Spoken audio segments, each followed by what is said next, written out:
مقالہ نمبر 46 ذکر کرنے والا اور سوال کرنے والا۔ فرمایا حضور نبی کریم صلی اللہ علیہ وسلم حدیث قدسی میں فرماتے ہیں، خدا تعالی نے کہا کہ جس شخص نے میرے ذکر میں مصروف رہنے کی وجہ سے مجھ سے سوال نہ کیا، میں اسے تمام سوال کرنے والوں سے زیادہ دوں گا۔ یہ اس لیے فرمایا گیا کہ جب اللہ تعالی کسی اہل ایمان کو مقبول و برگزیدہ بنانا چاہتا ہے تو اسے مختلف احوال کی راہ پر چلاتا ہے اور قسم قسم کی بلا اور مصیبت کے ذریعے اس کا امتحان لیتا ہے، اور اسے ثروت و دولت عطا کرنے کے بعد پھر فقر و فاقہ میں مبتلا کر دیتا ہے، اور اس پر روزی کے تمام راہیں بند کر کے ایسے حالات پیدا کر دیتا ہے کہ وہ مخلوق سے سوال کرنے پر مجبور ہو جائے، پھر اسے سوال سے محفوظ کر کے سنت کے مطابق قصب کے لیے مسترب کر دیتا ہے، پھر اس پر قصب کو بھی مشکل کر دیتا ہے۔ اس کے بعد اسے الہام کرتا ہے کہ لوگوں سے سوال کرے، اس مقصد کے لیے ایسے امر باطن کے ساتھ حکم کرتا ہے جسے وہ جانتا پہچانتا ہے۔ یہ حکم بجا لانا اس کے لیے عبادت اور اسے چھوڑ دینا گناہ بن جاتا ہے،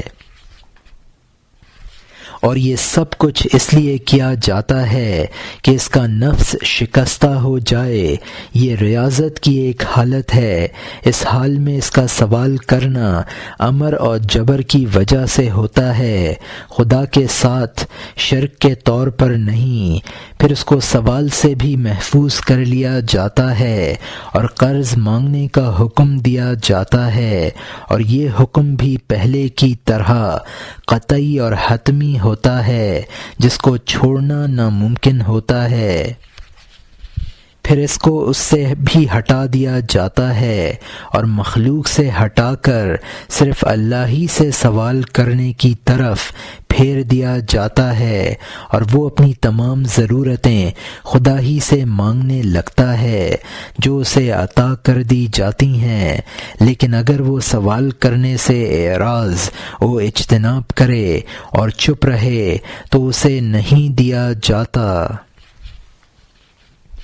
اس کے بعد اسے زبان سے سوال کرنے کے بجائے دل سے سوال کرنے کی طرف پھیر دیا جاتا ہے، اور وہ دل میں اپنی ہر حاجت طلب کرتا ہے اور اسے دے دی جاتی ہے۔ لیکن اگر زبان سے سوال کرے یا مخلوق سے طلب کرے تو اسے نہیں دی جاتی، پھر اس کو تمام ظاہری اور باطنی طریقوں سے سوال کرنے سے بچا لیا جاتا ہے۔ اس کے بعد بغیر مانگے اور بغیر سوال کیے، بغیر اس کے دخل کے اور بغیر اس کے دل میں خطرہ آئے، اس کو کھانے پینے اور پہننے کی اور انسانی زندگی کے لیے تمام ضروری چیزیں اس کو دی جاتی ہیں جو اس کی حالت کو بہتر بنائیں اور اس کے کاموں کو درست کر دیں۔ اس وقت اس کا والی و مولا خدا بن جاتا ہے، جیسا کہ قرآن مجید میں کہا گیا ہے، اے نبی فرما دیجئے بے شک میرا والی اللہ ہے جس نے قرآن نازل کیا اور وہ صالحین کا والی ہے۔ اس وقت وہ حدیث قدسی بھی متحقق ہو جاتی ہے تو جو مقالے کے شروع میں بیان کی گئی ہے۔ یہ وہ حالت فنا ہے جو اولیاء و ابدال کے حال کی انتہا ہے۔ پھر کبھی اسے تکوین اشیاء کی قوت دی جاتی ہے۔ تمام اشیاء اللہ کے اذن سے پیدا ہوتی ہیں، یعنی اس کے لفظ کن سے پیدا ہوتی ہیں، اور اللہ نے اپنی بعض کتابوں میں فرمایا ہے، اے بنی آدم میں اللہ ہوں، میرے سوا کوئی معبود نہیں، میں جس شے سے کہہ دیتا ہوں ہو جا